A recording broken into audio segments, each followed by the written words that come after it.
اعوذ باللہ السمیع العلیم من الشیطان اللعین الرجیم بسم اللہ الرحمن الرحیم رب اشرح لی صدری ویسر لی امری واحلل عقدۃ من لسانی یفقہوا قولی الحمد للہ رب العالمین الحمد للہ المعروف من غیر رؤیا والخالق بغیر منصبہ خلق الخلائق بقدرتی واستعبد الارباب بعزتی وساد العظماء بجودہ ثم الصلاة والسلام والتحیۃ والاکرام علی خیر الانام ابی القاسم محمد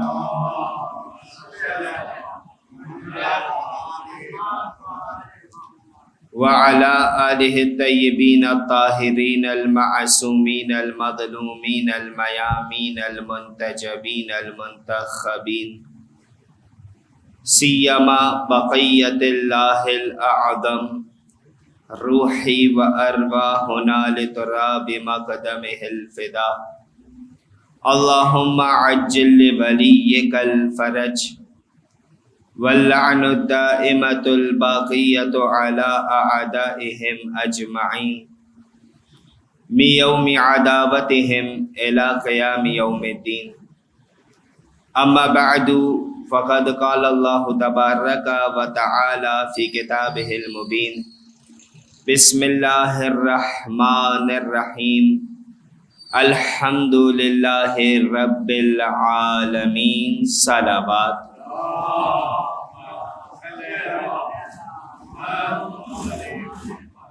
بسم اللہ الرحمن الرحیم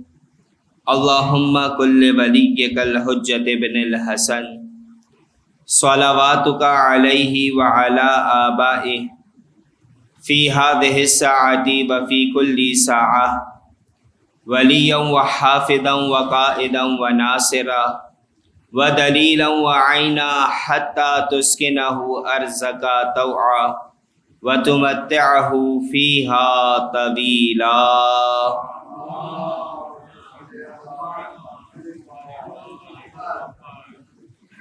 سامعین گرامی، مفاہیم سورہ فاتحہ کے عنوان سے آپ کے سامنے گفتگو کا آغاز کیا گیا، اور اس سلسلے کی آج بتوفیق پروردگار چوتھی گفتگو ہے، اور کل کی جو ہماری گفتگو تھی وہ بسم اللہ کے حوالے سے، جو بسم اللہ الرحمن الرحیم میں پروردگار عالم کا نام اللہ آیا ہے، اس حوالے سے گفتگو کا آغاز کیا گیا تھا، اور آج کی گفتگو بھی اس میں الہی کے بیان میں انشاءاللہ گزرے گی۔ بسم اللہ الرحمن الرحیم، یہ جو ہمیں آیت نظر آ رہی، ایک اعتبار سے وقت زیادہ صرف ہو رہا اس کے معنی بیان کرنے میں، لیکن اگر دوسری طرف انسان دیکھے تو اس ایک آیت کے معنی میں خود سورہ حمد کی 2 آیتیں آپ کے سامنے مزید بیان ہو رہی، یعنی خود جو سورہ حمد کی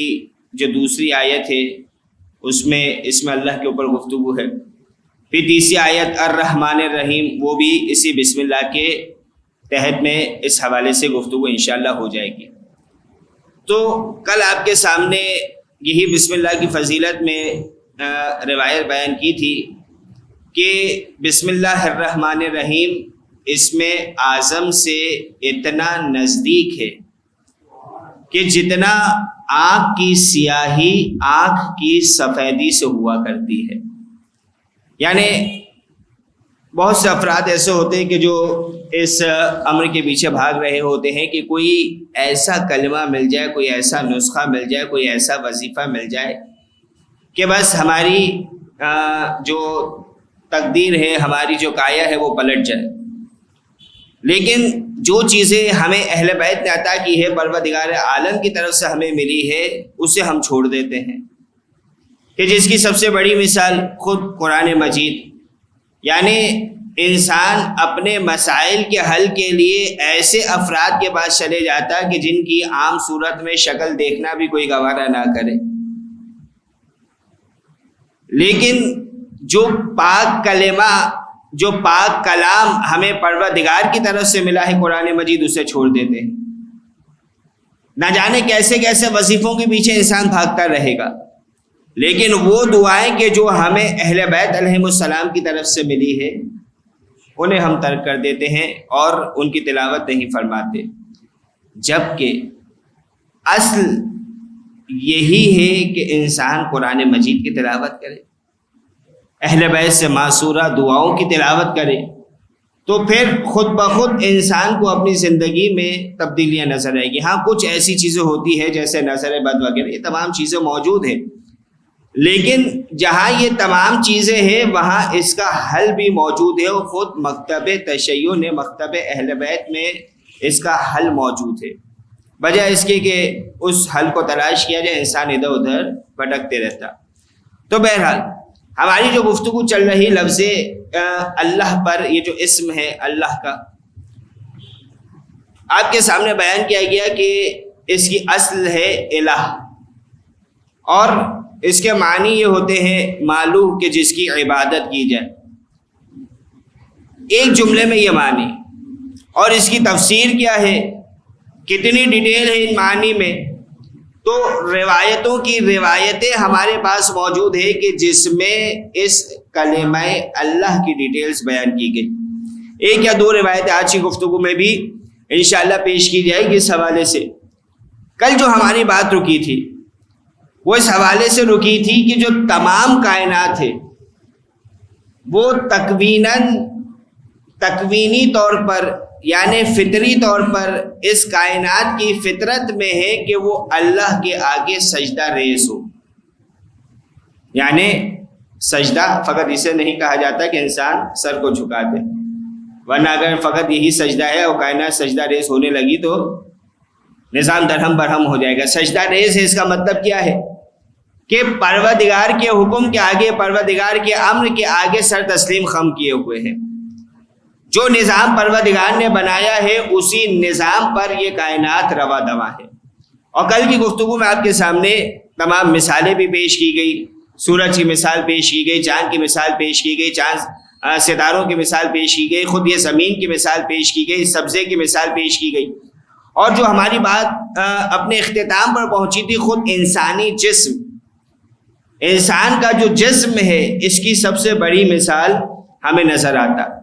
کہ اگر خود انسان بھی تکوینی طور پر، فطری طور پر ہمیں پروردگار کے آگے سجدہ ریز نظر آ رہا، یعنی جو نظام پروردگار نے بنایا ہے اسی نظام پر یہ انسان چل رہا، یعنی پروردگار نے یہ نظام بنایا کہ بچہ نوجوان ہوتا ہے، بڑا ہوتا ہے، پھر جوانی کے عالم میں پہنچتا ہے، پھر جوانی سے ادھیر عمر پہ پہنچتا ہے، ادھیر عمری سے بڑھاپے میں پہنچتا ہے، بڑھاپے سے قبر میں پہنچتا ہے۔ یہ نظام ہے پروردگار کا۔ کیا انسان چاہے کافر ہو یا مسلمان ہو، کوئی اس نظام سے ہٹ سکتا ہے؟ جواب ملے گا ممکن ہی نہیں۔ یعنی یہ جو لائف سائیکل ہے، یہ جو پورا پروسیس ہے، اسی انداز میں چلتا رہے گا، اسے روکا نہیں جا سکتا۔ ہاں صحت کے اعتبار سے فرق پڑتا ہے کہ اگر انسان اپنا خیال رکھتا ہے اور اپنی زندگی کو اچھے طریقے سے گزارتا ہے تو بہرحال انسانی صحت میں فرق ہوا کرتا، لیکن جو نظام ہے وہ نظام اسی انداز میں ہے۔ اور خود انسان کے جسم میں اور کتنے نظام ہیں، یعنی جو انسان غذا کھا رہا ہے، غذا اٹھا کر دہن میں ڈالنا اور اسے چبانا، یہ انسان کا اختیار ہے۔ پھر اس کے آگے وہ غذا کس طریقے سے لعاب دہن میں ڈائلیوٹ ہو رہی ہے اور پھر گلے سے اتر رہی ہے اور پھر اس کے جو ہضم ہونے کا پروسیس ہے وہ ہوتا ہے، اور پھر جو غذا اس نے کھائی ہے وہ غذا جسم کے کس کس حصے میں جا کر کس کس طریقے سے لگنی ہے، یہ جو تمام پروسیس ہے، جو اس غذا کے ذریعے سے انسان کو طاقت ملنی ہے، اس غذا کے ذریعے سے جو انسان کو توانائی ملنی ہے، سوال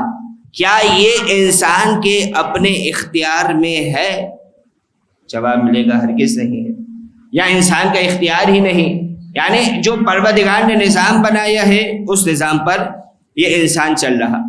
اسی طریقے سے جو چیزیں پروردگار نے عطا کی اسے بھی ایک نہ ایک دن ختم ہونا، یعنی انسان کی جیسے جیسے ایج بڑھتی جائے گی تو اس کے اعضاء و جوارح کو کمزور ہونا ہے، ایک نہ ایک دن اس کے دانت گرنے ہیں، ایک نہ ایک دن اس کی ہڈیاں کمزور ہونی ہے۔ اب چاہے انسان مسلمان ہو کافر ہو، دونوں صورتوں میں یہ جو پروردگار کا بنا ہوا نظام ہے اس پر عمل ہونا ہی ہے، یعنی چاہے انسان خدا کو مانے یا نہیں مانے، غیر اختیاری طور پر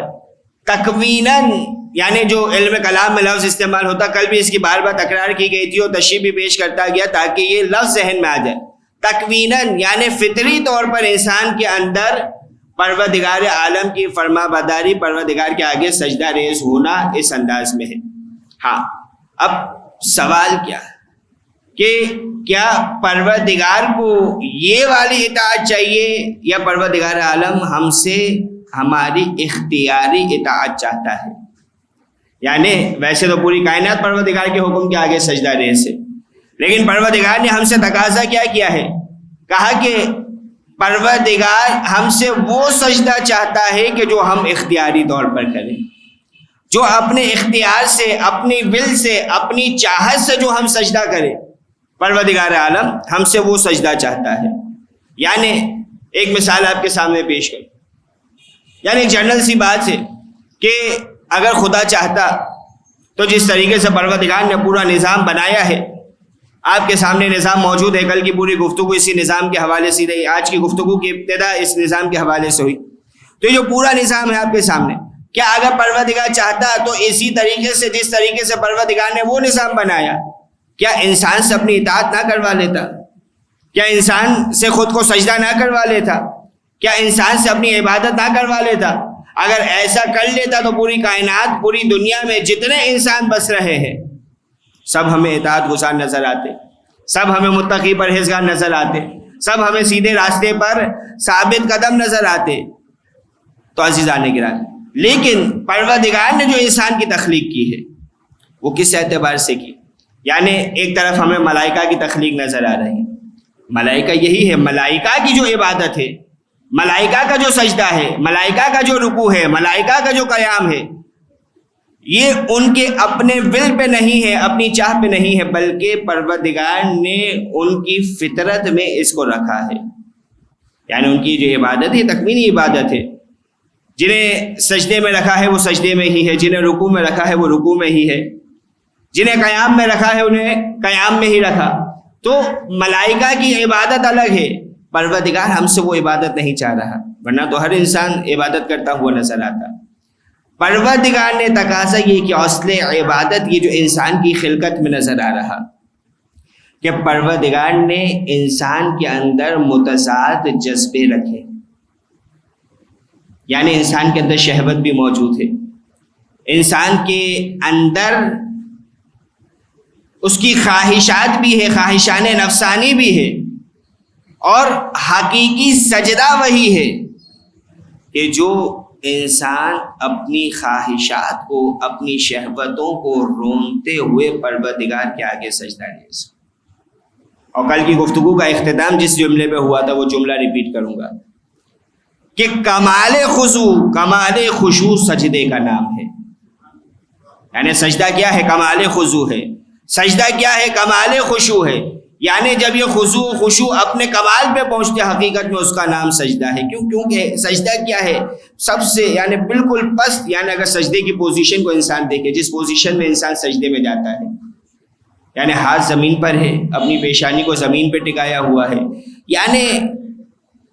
سب کچھ چھوڑ دیا، ایک ذات کو اپنے سے اعلیٰ تصور کیا، سجدے میں سر رکھا اور کہا سبحان ربی الاعلی و بحمدہ، اللہم صلی علی محمد و علی محمد۔ یعنی یہ حقیقی سجدہ، یہ ساری چیزیں چھوڑ دی، اور یہی لفظ الہ کا، لفظ اللہ کا معانی بھی ہے، لفظ اللہ کی تشریح بھی ہے۔ اب پروردگار عالم نے پورا سال انسان کو چوائس دی ہے، جو کرنا ہے کرو، یعنی حلال دائرے میں رہتے ہوئے۔ اب اس جملے کا کوئی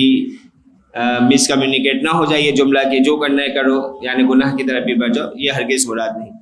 بلکہ حلال دائرے میں رہتے ہوئے حلال کھانا کھا لو، حلال پینا پی لو، مشروبات پی لو، لیکن ماہ رمضان میں اپنی بھوک پر بھی کنٹرول رکھنا ہے، اپنی پیاس پہ بھی کنٹرول رکھنا ہے، اپنی جسمانی و نفسانی خواہشات پر بھی کنٹرول رکھنا ہے۔ یعنی یہ اختیاری طور پر اپنی آپ پر اپنے نفس سے جہاد کرتے ہوئے،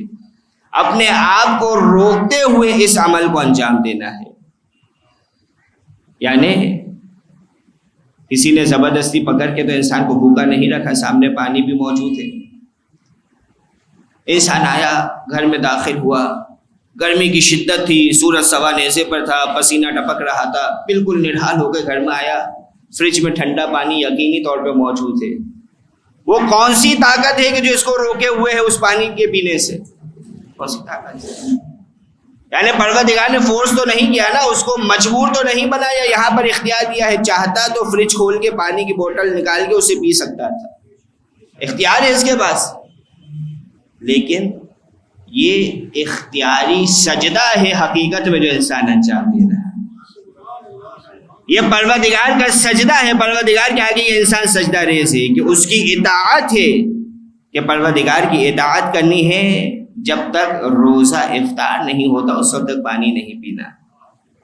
جب تک روزہ افطار نہیں ہوتا اس وقت تک کھانا نہیں کھانا۔ اور کائنات میں اگر انسان نگاہ کرے، کل جیسے مثالیں پیش کی، کتنی بڑی بڑی مخلوقات پروردگار کی، سورج، چاند، ستارے، یہ کہکشاں، یہ تمام چیزیں تو پروردگار کے آگے سجدہ ریز ہے۔ انسان سوچے کہ یہ انسان مٹھی بھر خاک کا پتلا، یہ پروردگار کی اطاعت سے نافرمانی کرتا ہے، حالانکہ کیا ہے یہ انسان کچھ بھی نہیں ہے، یعنی یہ انسان تو اتنی قدرت بھی نہیں رکھتا کہ اس بات کی گارنٹی دے سکے کہ اگلا لمحہ میں اس دنیا میں زندہ رہوں گا۔ کیا مجھے آپ میں سے کوئی گارنٹی دے سکتا ہے؟ گارنٹی کوئی نہیں دے سکتا۔ یعنی یہ انسان پہ ایک ایسا وقت بھی تھا کہ اتنا مجبور تھا کہ اپنی غذا خود ہاتھ میں اٹھا کے کھا بھی نہیں سکتا تھا۔ یہ پروردگار کا نظام تو تھا کہ پروردگار نے محبت کرنے والی ایک ماں عطا کی تھی، پروردگار نے اس سے شفقت رکھنے والا ایک باپ عطا کیا تھا کہ جو اس کی نگہداشت کر رہا تھا، اس کی حفاظت کر رہا تھا، اس سے محبت کر رہا تھا۔ تو یہ انسان مٹھی بھر خاک کا پتلا ہے، اس کی حقیقت کیا ہے؟ کچھ بھی نہیں۔ انا خلقنا الانسان من نطفۃ امشاج نبتلیہ فجعلناہ سمیعا بصیرا۔ سورہ دہر میں پروردگار نے فرمایا کہ بتائے کہ ہم نے اس انسان کو خلق کیا کس سے؟ ملے جلے ہوئے نطفے سے۔ اس کی حقیقت ہے انسان کی، حقیقت انسان یہ ہے، کیا ہے؟ مٹھی بھر خاک کا پتلا ہے، اور اتنی حقیر مخلوق ہونے کے بعد، یعنی خلقت کے اعتبار سے مٹھی بھر خاک، ملا جلا ہوا نطفہ، اتنی پست چیز سے خلق ہونے کے بعد بھی یہی انسان ہے کہ جو تکبر کرتا ہوا نظر آتا ہے، یہی انسان ہے کہ جو غرور کرتا ہوا نظر آتا۔ یعنی بڑائی، تکبر پروردگار کے علاوہ کسی کو زیب نہیں دیتا ہے۔ یعنی ہم اگر اپنے اعتبار سے سوچے تو پروردگار نے 14 ایسے بھی خلق کیے کہ ہمارے اعتبار سے انہیں بھی تکبر زیب دیتا تھا، لیکن انہوں نے کبھی تکبر نہیں کیا، ان 14 نے کبھی تکبر نہیں کیا، اطاعت پروردگار میں سب سے آگے آگے نظر آئے. ہم کون ہوتے تکبر کرنے والے؟ ہم کون ہوتے ہیں غرور کرنے والے؟ کبریائی، تکبر، یہ بڑائی فقط پروردگار عالم کی ذات کو زیب دیتی ہے. اور خود اہل بیت کی اگر انسان عبادت کو دیکھے، کیسی عبادت نظر آتی ہے. امام حسن مجتبی علیہ الصلوۃ والسلام،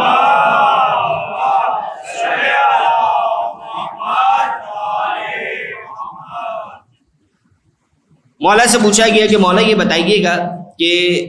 جب آپ پروردگار کی عبادت کے لیے وضو کرتے ہیں تو آپ کی حالت کیوں غیر ہو جاتی ہے؟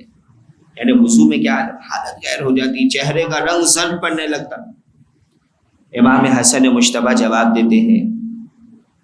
کہ تمہیں نہیں معلوم کہ میں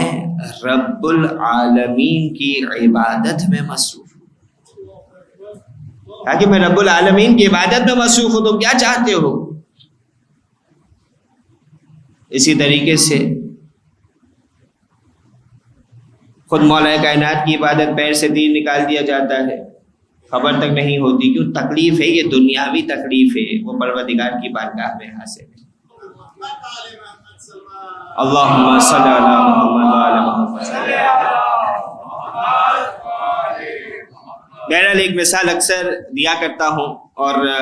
آپ کے چہرے سے اندازہ ہو رہا ہے کہ اس مثال کی ضرورت بھی ہے کیونکہ گفتگو ذرا سے خوش بھی ہو گئی. تو یہ مثال سماعت فرمائیے کہ اکثر لوگ سوال کرتے ہیں، بہت سے آج کل اپنے بھی سوال کرتے ہیں. پہلے مسئلہ یہ تھا کہ صرف غیروں کو جواب دے کر انسان سکون پا جاتا تھا. اب مسئلہ یہ کہ اپنا بھی وہی سوال کرتا ہے جو غیروں کے سوال تھے. کہا کہ یہ کیسے ممکن کہ مولا کے پیر سے تیر نکال دیا جائے، مولا کو خبر نہ ہو؟ یعنی ہماری سب سے بڑی غلطی یہ ہے کہ ہم زبان سے نہیں کہتے لیکن نعوذ باللہ ہم انہیں اپنے جیسا انسان سمجھ رہے ہوتے ہیں. نعوذ باللہ ثم نعوذ باللہ. آسان سی مثال پیش کروں، قرآن مجید میں واقعہ موجود ہے، آپ حضرات نے سنا ہے. اب تو بہرحال ٹیکنالوجی کا زمانہ ہے، آپ اپنی آنکھوں سے دیکھ بھی چکے ہیں جو اس کا عکس تیار کیا گیا. جناب یوسف کے حوالے سے ملتا ہے کہ زلیخا پہ جب اعتراض ہوا، مصر کی عورتوں کو زلیخا نے بلایا،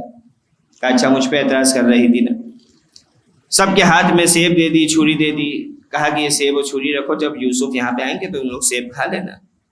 اب زلیخا نے جناب یوسف کو وہاں سے گزارا. اب مصر کی خواتین تھی، دیدار یوسف میں اس قدر کھو گئی، اس قدر مصروف ہو گئی کہ سیب کی جگہ اپنی انگلیوں کو کاٹنے لگی، انہیں ذرہ برابر تکلیف نہیں ہوئی. اللہم صلی علی محمد وعلی محمد. وہ تو مصر کی خواتین تھی کہ جو دیدار یوسف میں اتنا کوئی کہ اپنی انگلیاں کاٹ رہی، انہیں خبر تک نہیں ہوئی. ارے علی تو وہ ہے کہ جب مصلی عبادت پہ کھڑا ہوتا ہے تو خالق یوسف کے دیدار میں کھویا ہوتا ہے. بھلا علی کے پیر سے تیر نکال دیا جائے تو علی کو کیسے خبر ہوگی؟ صلوات پڑھیے گا محمد و آل محمد پر.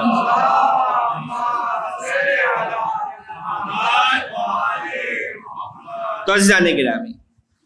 یہ اہل بیت کی ہمیں عبادت نظر آتی ہے. اب ذرا دو روایت آپ کے سامنے مختصراً بیان کرنی. بہرحال جو پہلی روایت بیان کی جائے وہ ذرا سی طویل ہے لیکن اس کا کچھ حصہ آپ کے سامنے پیش کرنا. اور جس ہستی کا ہم قصیدہ پڑھتے ہیں، جس ہستی کا ہم نام لیتے ہیں، جس ہستی سے ملاقات کی امید پر ہم موت کو بھی قبول کرنے کو تیار ہیں، وہ علی بتا رہے ہیں کہ اللہ کیا ہے. وہ علی بتا رہے ہیں کہ اللہ کیا ہے. اور یہ سوال پوچھا گیا چوتھے امام علی ابن الحسین زین العابدین علیہ الصلوۃ والسلام.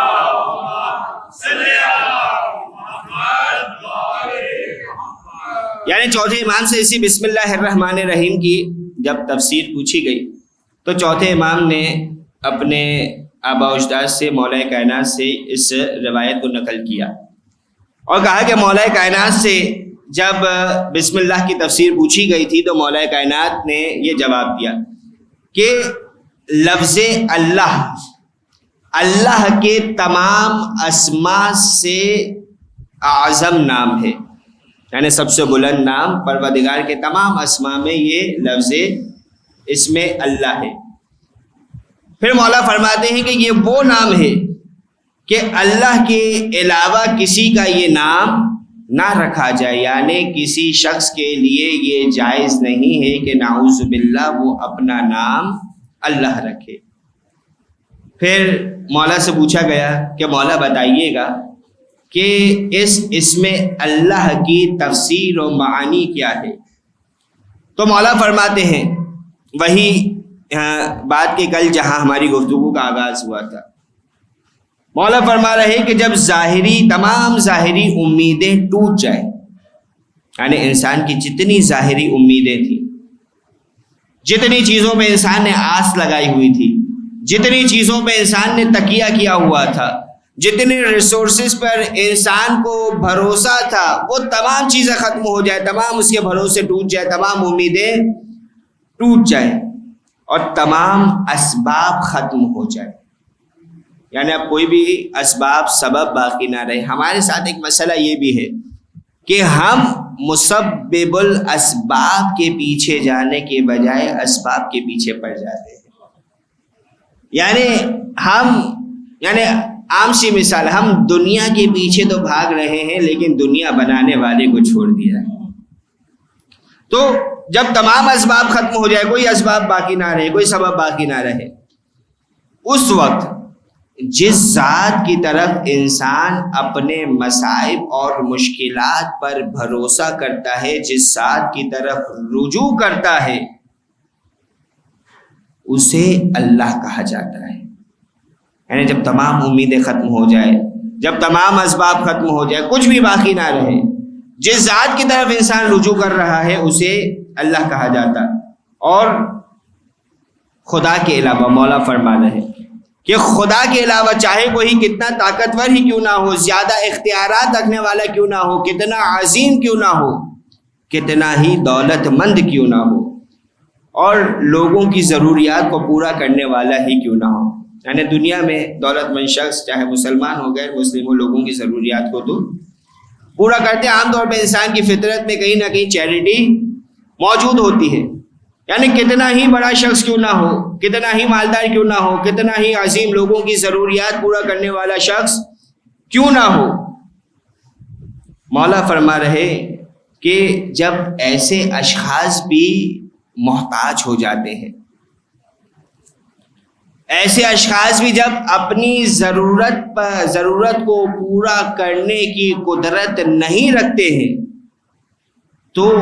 اپنی اس ضرورت میں، اپنی اس محتاجی کے عالم میں جس ذات کی طرف رجوع کرتے ہیں اسے اللہ کہتے ہیں۔ اور یہ الگ بات ہے، مولا فرما رہے کہ جب انسان کی ضروریات پوری ہو جاتی ہے تو وہ دوبارہ شرک کی طرف پلٹ پڑتا ہے۔ اب یہ ضروری نہیں کہ ظاہری شرک کی بات ہو رہی ہو، بس اوقات ہم باطنی شرک بھی کر جاتے ہیں، یعنی زبان سے تو مسلمان ہیں، ہم زبان سے تو کلمہ بھی پڑھ رہے، لیکن اپنے اعمال سے اس توحید کا اثر ہمارے اعمال میں نظر نہیں آتا۔ پھر اس کے بعد مولا فرماتے کہ کیا تم نے پروردگار کا وہ کلام نہیں سنا؟ کس کلام کی بات کر رہے؟ بسم اللہ الرحمن الرحیم، قل ارأیتکم ان اتتکم عذاب اللہ، کہ کیا تم نے دیکھا ہے کہ جب تم پر اللہ کا عذاب آتا ہے، واتتکم الساعۃ، یا تم پر قیامت آ جائے، غیر اللہ تدعون، کیا اللہ کے علاوہ بھی کسی کو تم پکارتے ہو؟ یعنی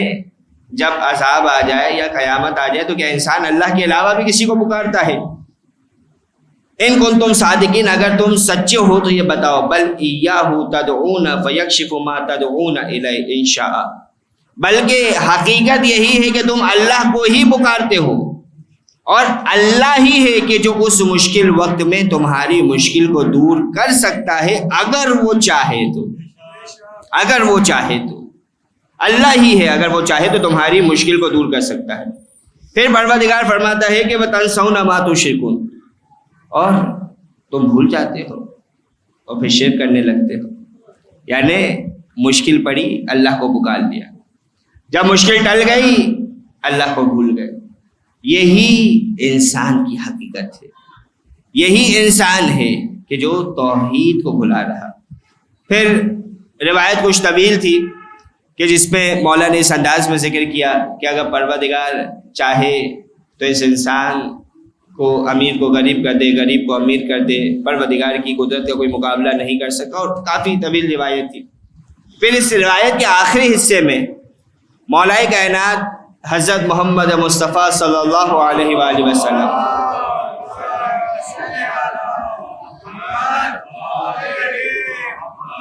کا ایک فرمان کوٹ کر رہے، ایک قول کوٹ کر رہے، اور یہ قول جو ہے، یہ جو فرمان ہے، یہ بسم اللہ الرحمن الرحیم کی فضیلت پر۔ مولا کائنات کیا فرما رہے کہ اللہ کے رسول نے فرمایا کہ جس کو کوئی امر پریشان کرے یا وہ کسی مشکل میں مبتلا ہو جائے تو بس وہ بسم اللہ الرحمن الرحیم پڑھے، در حال کہ وہ اللہ کا مخلص بندہ ہو اور اپنے دل سے اس کو قبول کرنے والا ہو، یعنی اللہ کا مخلص بندہ ہے، اس کو قبول بھی کرنے والا ہے۔ تو مولا فرما رہے کہ حبیب کبریا نے فرمایا کہ وہ ان دو حالتوں میں سے کبھی جدا نہیں ہوگا۔ پہلی حالت، یعنی بسم اللہ کی فضیلت سنیے گا، پہلی حالت کہ یا تو اس کی دنیا میں یہ حاجت پروردگار پوری کر دے گا، یا اگر دنیا میں یہ حاجت پوری نہیں ہوگی تو پروردگار اس کا عوض، یہ انسان جو ہے جو یہ حاجت دنیا میں رکھتا تھا اور جس مشکل میں، جس پریشانی میں، جس حاجت میں اس نے یہ بسم اللہ الرحمن الرحیم پڑھا تھا، اس کا عوض وہ اپنے پروردگار کے یہاں پائے گا، اس کا عوض یہ اپنے پروردگار کے یہاں پائے گا، اور اللہ کے پاس جو ہے وہ خیر ہے اور مومنین کے لیے باقی رہنے والا ہے۔ صلوات پڑھیے گا محمد و آل محمد پر۔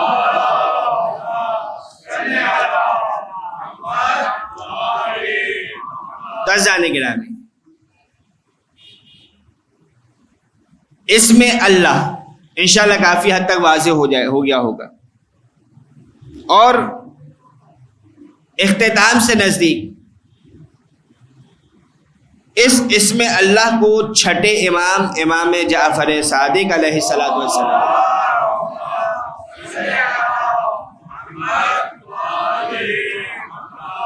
ایک چھوٹی سی مثال کے ذریعے سے سمجھا رہے ہیں۔ اب چھٹے امام سے ہی منسوب مختلف روایتیں مل رہی، کسی روایت میں اپنے صحابی کو مولا یہ بیان کر رہے، یہ جو مثال ہے،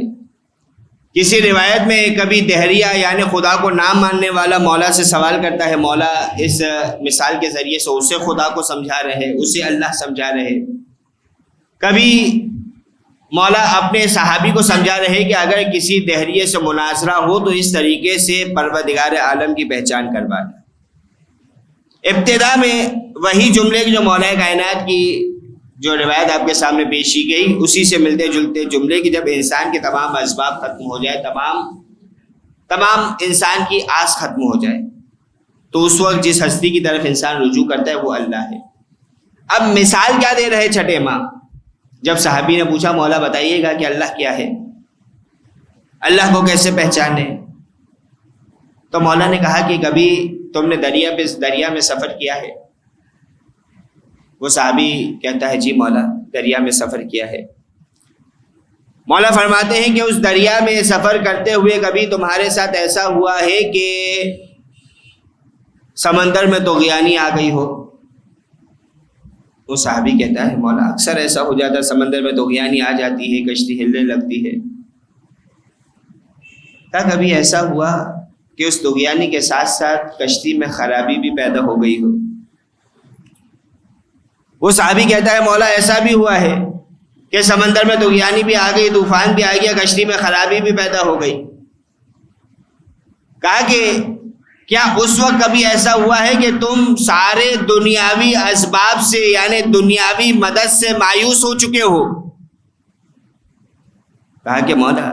جتنی چیزیں ہمارے پاس تھی سب بیکار ہو گئی، اس کا مطلب یہی ہوا کہ ہم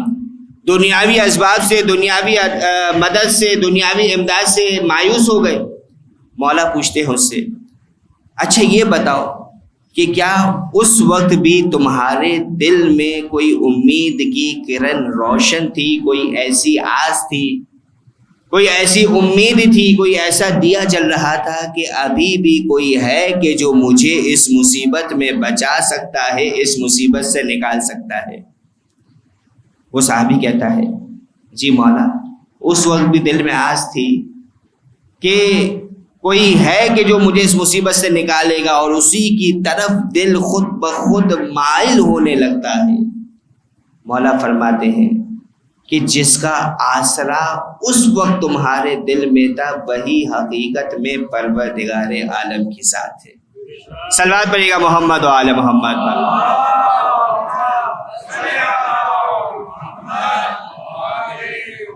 یعنی ہر طرف جب مایوسی چھا جائے، تمام اسباب ختم ہو جائے، ہوتا ہے نا انسان کو دنیا میں بھی پروردگار کب تک یاد نہیں آتا کہ جب تک پیسہ ہے اس وقت تک تو خدا یاد نہیں آتا۔ یعنی کبھی کبھار ایسا محسوس ہوتا ہے کہ ہم پیسے پر زیادہ بھروسہ کرتے ہیں نعوذ باللہ خدا کے مقابلے میں،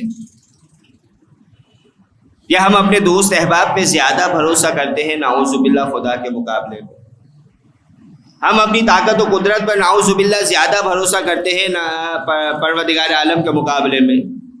ہم اپنے منصب پر زیادہ بھروسہ کرتے ہیں پروردگار عالم کے مقابلے میں، ہم اپنی پوزیشن پر، اپنے اختیارات پر، اپنے آپ پر نعوذ باللہ زیادہ بھروسہ کرنے لگ جاتے ہیں پروردگار کے مقابلے میں۔ نتیجہ یہی نکلتا کہ ہم مسبب الاسباب کو بھول جاتے ہیں۔ لیکن جب آہستہ آہستہ یہ اسباب انسان سے چھین لیے جائے، اس کا پیسہ چلا جائے، اس کی دولت چلی جائے، بینک بیلنس ختم ہو جائے، گاڑی چلے جائے، گھر چلے جائے، فقر و فاقہ کی زندگی گزارنے لگے، روڈ پر آ جائے یہ شخص، کچھ بھی باقی نہ رہے، تب اسے پروردگار عالم کی ذات کا آسرا ہوتا ہے۔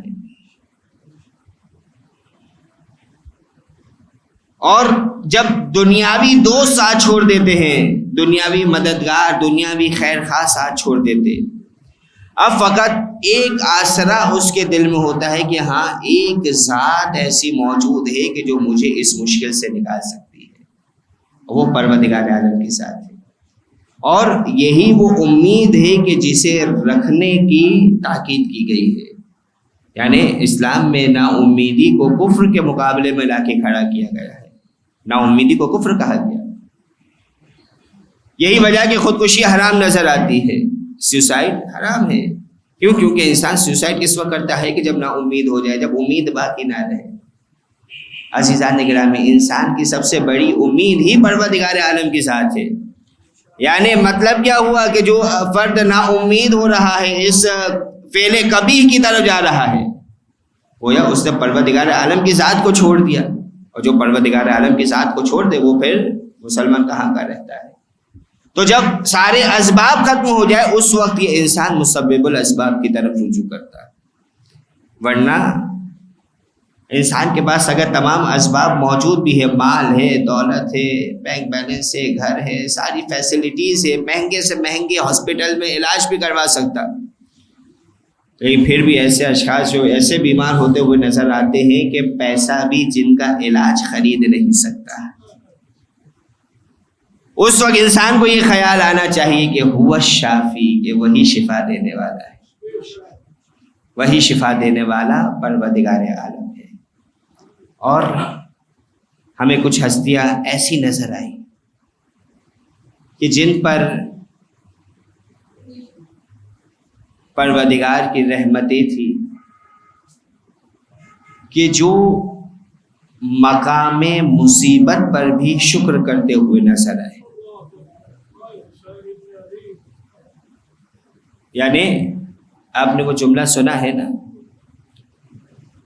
کہ کڑیل جوان علی اکبر جب مولا حسین نے انہیں اپنا خواب بتایا، ایک سوال کیا تھا، بابا بتائیے کیا ہم حق پر ہیں؟ مولا نے فرمایا کہ جی ہم حق پر ہیں۔ کہا پھر فرق کیا پڑتا ہے کہ موت ہم پہ آ پڑے یا ہم موت پہ جا پڑے؟ اور عزاداروں یہی علی اکبر ہے۔ دو جملے سنتے جائیے مختصر، کہ جب اکبر ودا ہو رہے ہیں، مولا نے اپنے ہاتھوں سے تیار کیا ہے اکبر کو، اپنے ہاتھوں سے زرہ پہنائی، اپنے ہاتھوں سے تلوار دی، ان کی سواری عقاب پہ سوار کروایا۔ اب جب اکبر میدان کی طرف جا رہے تھے، ایسا محسوس ہوا کہ جیسے پیچھے کوئی آ رہا ہے۔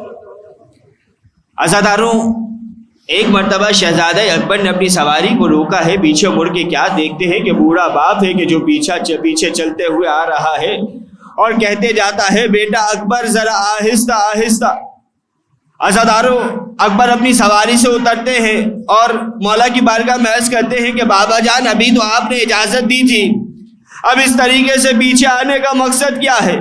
عزاداروں، مولا حسین نے فقط ایک جملہ کہا کہ بیٹا اکبر، اگر تیرا کوئی تجھ جیسا بیٹا ہوتا تو میں تجھ سے سوال کرتا کہ جوان بیٹے کا غم کیا ہوا کرتا ہے۔ عزاداروں، جب اکبر کو ودا کیا ہے نا، مولا حسین نے فقط ہاتھوں کو بلند کیا اور پروردگار عالم کی بارگاہ میں مولا دعا کرتے ہوئے فرماتے ہیں کہ بار الہ تو گواہ رہنا کہ میں اسے میدان میں بھیج رہا ہوں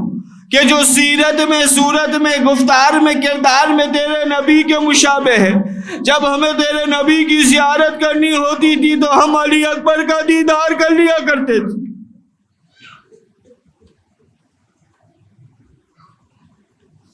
الا بلعنت اللہ علی القوم الظالمین وسیعلم الذین ظلموا ای منقلب ینقلبون۔ بار الہ ذکر کو اپنی بارگاہ میں قبول فرما۔ بار الہ محمد و آل محمد کا واسطہ، شہزادہ علی اکبر کا واسطہ، ہمارے گناہان کبیرہ و صغیرہ کو معاف فرما۔ تمام مومنین و مومنات کے مرحومین کی مغفرت فرما، انہیں اعلی علیین میں جگہ عنایت فرما۔ بار الہ شہزادہ علی اکبر کا واسطہ، جو بھی مومنین و مومنات پریشان حال یا مصیبت میں گرفتار ہے، تمام کی پریشان حالی کو، مصیبتوں کو دور فرما دے، تمام کی جائز شرعی حاجات کو پورا فرما دے، تمام بیماروں کو شفا یاب فرما دے۔ بار الہ اپنی آخری حجت کے ظہور میں تعجیل فرما،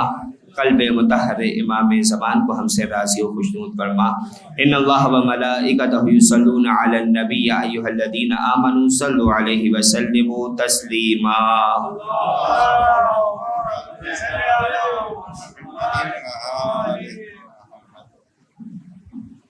بر محمد و آل محمد صلوات،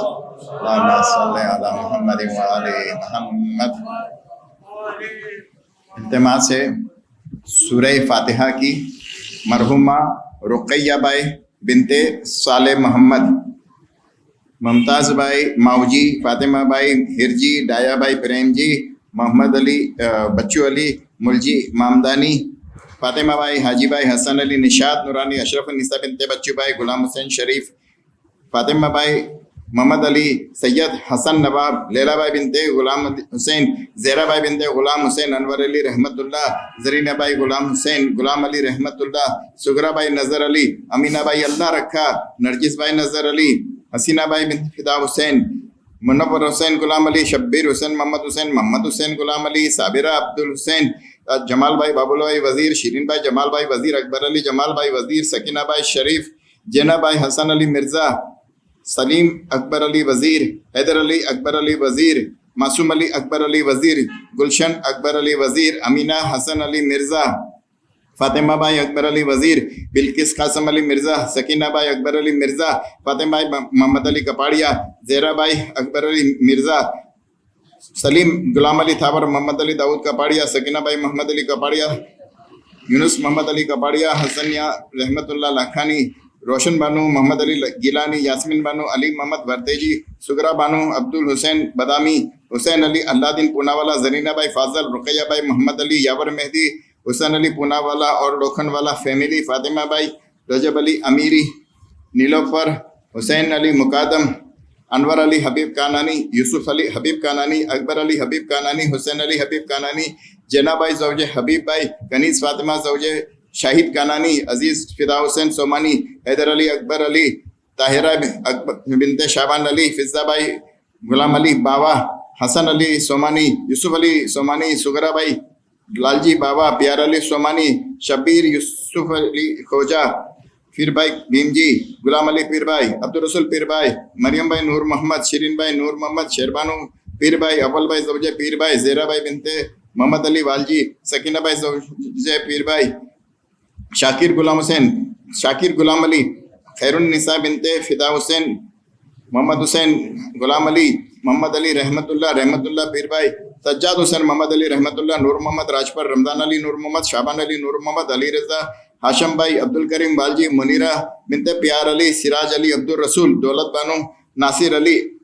رباب بانو زوجہ محمد علی رحمت اللہ رضا حسین غلام علی کانانی بچو علی ملجی ممدانی زینب بنت سلیمان زہرا شہربانو بنت رحمت اللہ نور محمد قاسم محمد علی ڈایا غلام عباس نور محمد رضا حسین محمد علی ڈایا احمد علی حاجی جیراج شیرین بھائی سلیمان راجپر رجب علی احمد علی دولت بانو احمد علی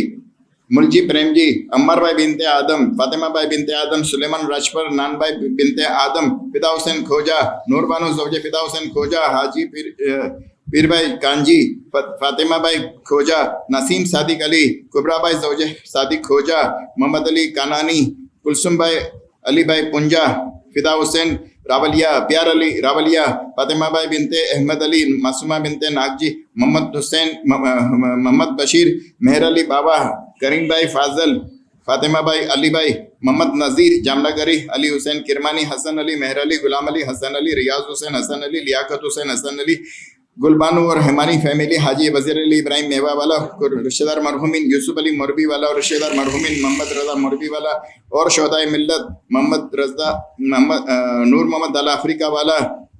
کلثوم بھائی بنت جعفر رضوان علی امیر علی حبیب قاسم منوڑی حیدر علی حبیب قاسم منوڑی نور محمد کرم علی سکینہ بھائی حسن علی زبار حسین نور محمد برکت علی نور محمد نثار علی نور محمد گلشن اکبر علی انصار حسین روشن علی دلاور حسین روشن علی گلبانو نور محمد فاطمہ بھائی رمضان علی محمد حسین رمضان علی نور محمد رمضان علی فقیر محمد سغرا بھائی بنت موسیٰ اکبر علی فقیر محمد امینہ بھائی اکبر علی زرینہ اکبر علی کلثوم اکبر علی رجب علی نظر علی حسین علی بندے علی فاطمہ بھائی کپاڑیا فاطمہ الزہرا بیبی غلام عباس برکت علی ممتاز بانو رجب علی روشن علی اصغر علی حاجی اکبر علی حاجی والجی اور ان کے رشتہ دار وسرام اور ان کے رشتہ دار قاسم علی کرمانی اور ان کی زوجہ محمد حسین بالو بھائی اور ان کی زوجہ علی حسین فدا حسین راجانی اور رشتہ دار مرحومین قاسم علی قمر الدین وکیل سکینہ بھائی جعفر علی وکیل شمیم بنت اللہ رکھا رجب علی سومجی اور ان کے رشتہ دار سلطان علی نور علی غلام عباس غلام حسین ماوجی شربانو غلام حسین ماوجی عنایت علی عبد الرسول غلام عباس کرمسی منیرہ زوجہ غلام عباس کنیز فاطمہ زوجہ غلام عباس رضا حسین غلام حسین قاضی فاطمہ بھائی بنت رحمان بھائی کارا علی رضا کانانی روشن بانو بنت حسن علی جاپان والا پیار علی رحمت اللہ سکھلال قمر عباس پیار علی کھیتانی علی رضا باقر علی کھیتانی محمد امین باقر علی کھیتانی جعفر علی رمضان علی ویرانی زرینہ بھائی محمد حسین مکھی فضا بھائی بنت شابان علی برکت علی شیر علی دیوجانی بلال حسین رضا علی دیوجانی روشن علی نذیری محمد علی زبیر فیملی محمد علی پٹیل فیملی یوسف علی کیکریا والا فیملی اقبال حسین حسن علی نور محمد جان محمد مریم بھائی نظر علی سکینہ بھائی بنت علی محمد کرمسی حسین علی اسماعیل بدری والا غلام عباس کرمانی اور زوجہ اصغر علی پیر بھائی کانجی